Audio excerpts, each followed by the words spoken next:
ब्रह्मा विष्णु महेश की उत्पत्ति कैसे हुई थी?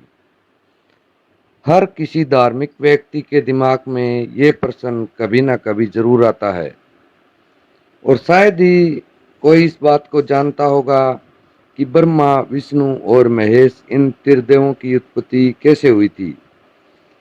तो चलिए दोस्तों, आज हम आपको बताते हैं कि इन त्रिदेवों की उत्पत्ति कैसे हुई थी।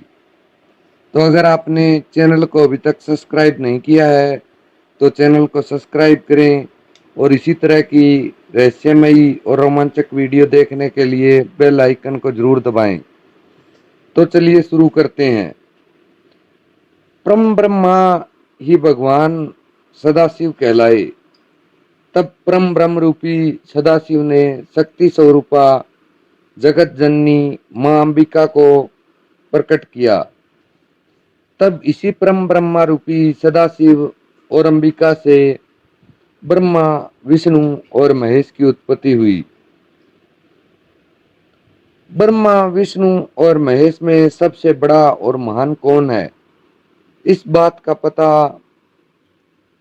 भृगु ऋषि ने लगाया था।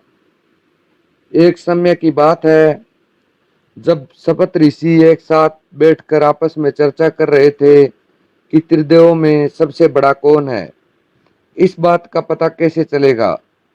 इस बात का पता लगाने के लिए भृगु ऋषि को चुना गया और भृगु ऋषि सीधे ब्रह्मलोक चले गए। अपने पुत्र को आया देख ब्रह्मा जी बड़े प्रसन्न हुए।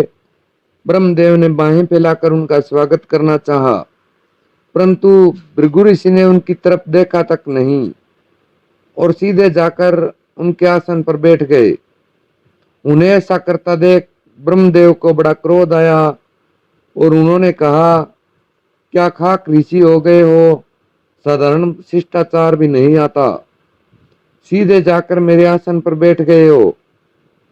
तब उनकी बात सुनकर भृगु ऋषि ने कहा, हो गई परीक्षा, त्रिदेव में आप भी सबसे बड़े नहीं हैं। आप तो कुर्सी में मोहित निकले, आपके आसन पर किसी का बैठना भी आपसे सहन नहीं हो सका। वहां से निकलकर भृगु ऋषि सीधे शंकर जी के पास गए। वहां पहुंचते ही शंकर जी उनका स्वागत करने लगे, परंतु भृगु ऋषि ने इस पर कोई ध्यान नहीं दिया।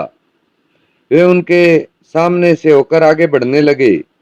इस बात से शंकर जी क्रोधित होकर अपना त्रिशूल लेकर उनके पीछे दौड़े।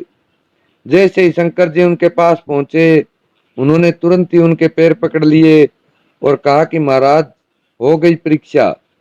शंकर जी ने आश्चर्य से कहा, परीक्षा कैसी, पहले क्यों नहीं बताया? तब भृगु ऋषि ने कहा, यदि पहले बता देता तो परीक्षा कैसे होती। त्रिदेव में आप भी सबसे बड़े नहीं हैं, आप तो बड़े क्रोधी हैं। जरा सी बात पर आपको क्रोध आ गया, इतना करोगे।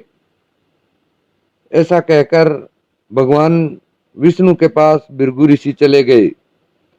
वहां पहुंचने पर उन्होंने देखा कि भगवान विष्णु क्षीर सागर में शेषनाग की सैया पर लेटे हुए हैं। उनके पास पहुंचकर भृगु ऋषि ने सीधे उनकी छाती पर अपना पैर रखते हुए कहा, और विष्णु महाराज कैसे हैं आप? उनके द्वारा ऐसा करते ही भगवान विष्णु उठ बैठे और उनका पैर सहलाने लगे। विष्णु जी कहने लगे, हे महात्मन, कहाँ आपका फूलों जैसा नाजुक पैर और कहाँ मेरी वज्र जैसी कठोर छाती, कहीं आपके पैर में चोट तो नहीं लगी? उनके द्वारा ऐसा कहते ही भृगु ऋषि ने उनके पैर पकड़ लिए और रोने लगे, अक्षमा मांगते हुए कहने लगे कि हो गई परीक्षा, त्रिदेव में आप ही सबसे बड़े और महान हैं।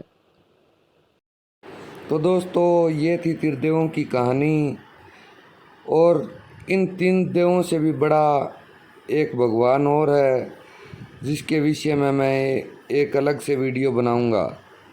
तो आपको ये वीडियो कैसा लगा कमेंट करके ज़रूर बताएं और चैनल को सब्सक्राइब करें और वीडियो को ज़्यादा से ज़्यादा शेयर करें। धन्यवाद दोस्तों।